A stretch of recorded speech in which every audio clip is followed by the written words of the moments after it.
Glasses and Sessions. Go to the Glass Guest Line. Check in with Andrew Jones. Give him a follow on X at Heel247. Publisher of Tar Heel 24/7, and also an Orioles fan as well. Andrew's my guy. We were talking O's before we came on the air. But Andrew, I do want to talk some North Carolina with you. And Bill Belichick, has it still hit you that he is the head coach at North Carolina? Yeah, we've had him enough where we've kind of gotten into a routine now, and sort of getting an idea of how he goes about things, which the pro guys think he keeps saying that he's a lot more open with us and a lot more available than they thought he would be. And one of the things I've been told by some people in the program is that he has grown comfortable with understanding what you give a fan base in college as opposed to the NFL.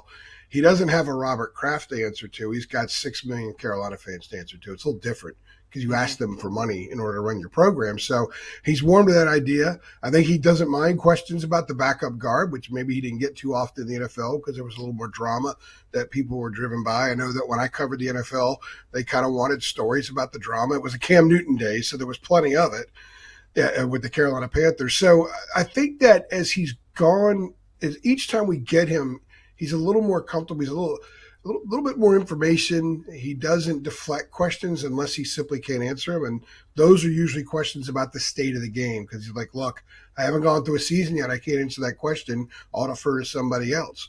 But things about his team, he will give you a little bit of an answer. But one thing I've learned, it's the follow-up question that really gets the stuff.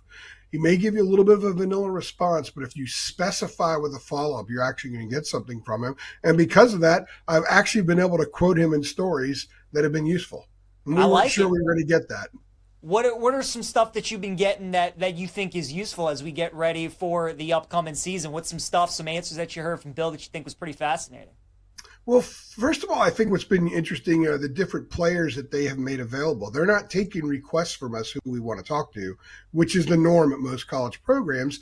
They're just sort of giving us who they choose. So why are they giving us certain guys? There's been a couple surprises. Last week, a redshirt freshman defensive tackle who played 3 snaps last year. We got him early in fall in training camp. Why? So he'll say, look, he's doing real well. And we've been told that any guy we get means that they are playing exceptionally well. They're at least have a spot in the rotation and maybe then some. We got a running back last week who's a veteran, but he's only played in 23 of 53 games because he's constantly hurt. Well, he's healthy now, and it's their way of saying if this guy's healthy, he's going to help us. So when we ask him about those players, he'll actually go a little bit into why they're playing well and why they have selected them to talk to us. So you have to look. You have to squeeze a lot of this stuff as much as we can get out of it. And when you do that and do it with an open mind, you can sort of learn the progress that they're making, the direction they're going with certain things. And it helps to have sources. With some coaches, you can go in the front door and you get a lot of things. With this staff, you got to go through the side door. You got to sneak through a few windows to get information. And as we're getting into training camp, I have been able to get more and more sources to get that information. How has the relationship been so far, Andrew, with the players? You know, I think that was a big question for all of us. We see him on the sideline all these years with the Patriots, this stoic guy. Do your job was their mantra, and we wondered what that interaction would be like with college kids. From what you've seen so far, maybe talking to some players, what's that relationship been with Bill and, some of these 18, 19, 20-year-old kids? I'll draw you a correlation to Mac Brown, who's a Hall of Famer for obvious reasons, but ran a different program, climate, culture than what you have right now with Belichick. So I was told a story just yesterday by a parent of a player. A year ago, if a sequence broke out in practice in which there was an altercation, the players would be kind of stripped down, like you're not supposed to do that. This happened the other day, and it was celebrated within reason, because I think that there's a certain kind of battle mindset you have to have when you take the field for every snap, and at times that was missing previously, and it's missing in a lot of programs. The emphasis by Belichick to these kids is every single time you have a foot near that field, you have to be 100% maximum ready to go. And they started installing that in their off-season workouts in the winter, and especially this summer with Moses Cabrera, who was his strength and conditioning coach with the Patriots. In fact, the first 3 years he was the head strength and conditioning coach, the Patriots went to the Super Bowl 3 years and they won 2 of them. So he has a formula that he swears by, and the players that have stuck around and made it this far, because they only have like 30 some odd players from last year's team still on the roster. They're the survivors, if you will. They get it, they embrace it, and because they get it, embrace it, and have stuck around, the new guys that have come in have pretty much embraced it as well. The climate in that building is very different than it was before, and it's what he wants. So his culture is already there. Whether or not they win against TCU and some of their teams in their schedule, we don't know. Nobody knows. But a lot of the Belichick-esque pieces are falling into place. We're talking North Carolina football with Andrew Jones here on Send It In. Any questions you guys have on the Heels, let us know and write them to us at the BetMGM Network on Twitch or on YouTube. Andrew, let's talk about the play on the field. Belichick, as we know, his calling card is defense. How do you expect that unit to look this year? I know they're replacing their entire front seven. The secondary should be pretty good. How do you think that unit's going to play this year? They feel really good about the back seven. They brought in some very good linebackers. Andrew Simpson from Boise State. Everybody knows who follows college football closely. They know who he is. Kamari House was a true freshman at Washington last year, got better during the year. He's the other starter there. They have some veterans behind them. The secondary they love. They love both corners. They think they have a chance to play in the NFL. They've got experience at safety. The massive question mark is up front. Leroy Jackson, whom I alluded to a moment ago, played 3 snaps against an FCS team last year, the only returning Tar Heel defensive lineman that got on the field. Wow. Now, they brought in a lot of guys, but they didn't bring in any 600-snap guys. C.J. Mims from East Carolina probably played the most snaps. Then they get a few guys. Bryce Yates from Connecticut would have played more snaps had he not been hurt. They brought in Smith Vilbert from Penn State, but he was the 300-snap guy. So there's some players in that room that have been around in college football for a while. They're going to be asked to play more snaps than they have before. We'll find out if they didn't play a lot of snaps before because of who was in front of them, or maybe they weren't good enough to be out there. That, to me, is the big test. If this team could stop the run, and if the linemen could do their job and allow the guys behind them to make plays, they have a chance to be a pretty good team. But if they can't stop the run, you know what happens then? It doesn't matter what you are anywhere else. You're going to struggle. So that will be the number one thing I watch when they open up against TCU is even though TCU's got a really good quarterback, can they stop the run up front? If they can, they have a chance to be a pretty good team. Offensively, obviously replacing the quarterback, got to replace Hampton, the running back, some of their top receivers. But Belichick and company, they really invested in that offensive line, bringing in some good guys through the portal. What do you expect that offense to look like? Freddie Kitchens is the OC. Is it going to be a work in progress early, Andrew, and hoping that maybe they can hit their stride late in the season? What do you see from the offense? It's going to be more work in progress now. They lost Austin Blasky yesterday, broke a foot in practice, and he's out 6 to 8 weeks. They hope to get him back by the Clemson game. Mm-hmm. I was told they really don't want to face Clemson up front without Austin Blasky on the field.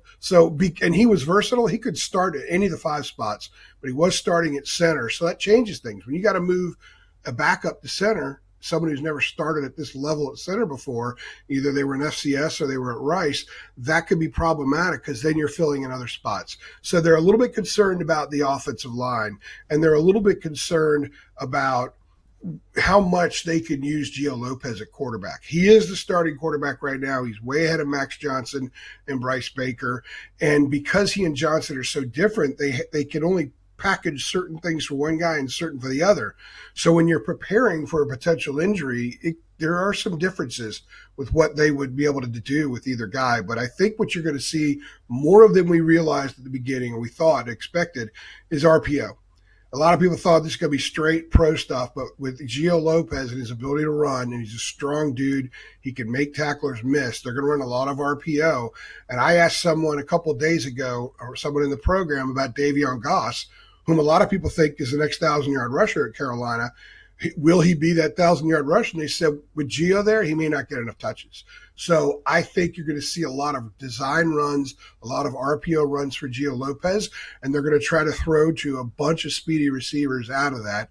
So it'll be interesting. Again, timing's going to be massive for a quarterback who likes to move. And sometimes that can be disastrous. Sometimes it can be a beautiful thing. We're going to have to wait and see on that.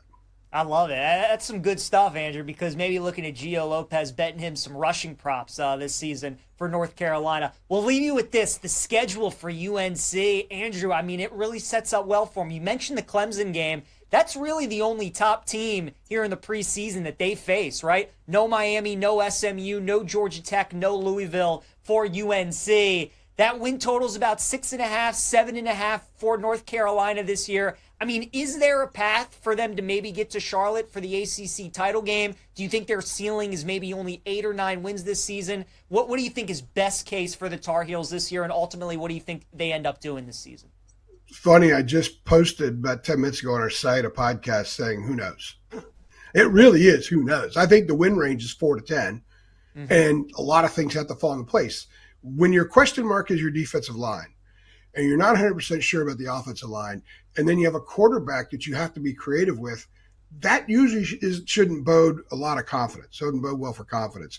However, the parts are nice. We just got to see them come together. So I would probably go in the middle of that. I think that's safe because they're going to win a couple maybe that people think they shouldn't. They're going to lose a couple maybe they think that people think they shouldn't, which is pretty typical for North Carolina football.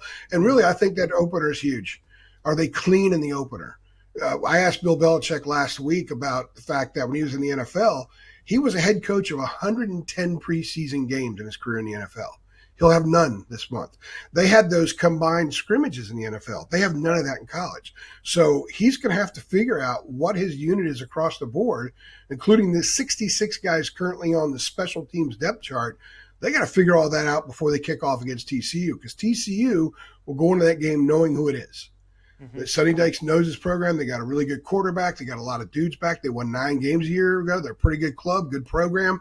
They're going to know who they are a lot more than North Carolina will. There'll be a lot of scrambling and figuring out as that game goes on. And Belichick is considered a genius. I have no reason to doubt that. We'll see what kind of genius he is that night. He could write a new script about his career, and we could see it unfold that night. So it's really difficult to gauge where they're going to be. I think they have a lot more good parts than people are saying, because when they say, yeah, you look at that roster, it doesn't really jump out. And I'm asking people how often they watched Jacksonville State last year. They don't know who Will Osteen is. Nobody watched Boise State. Nobody watched UConn and saw Price Yates. Nobody saw these guys. Nobody really watched Washington that much after the middle of the season, so they don't even know who Thad Dixon is. So my point is that I think these are guys that are pretty good, but they're also getting coached up, and they've survived the Belichick Moses Cabrera way. So there's an element of toughness and smarts to him that could carry him through certain games, including the opener. So that's a tough question. I think people that bet on the Carolina season, I think you're just, you're blinding yourself and chucking darts. One of the most fascinating teams going into the season, no question about it. Andrew Jones, give him a follow on X at Heel247, publisher for Tar Heel 24/7 as well. Andrew, really appreciate the time. Great stuff. Hope your Heels have a better season than our Orioles do, man. Talk to you again soon. Appreciate that. We'll talk Orioles sometime.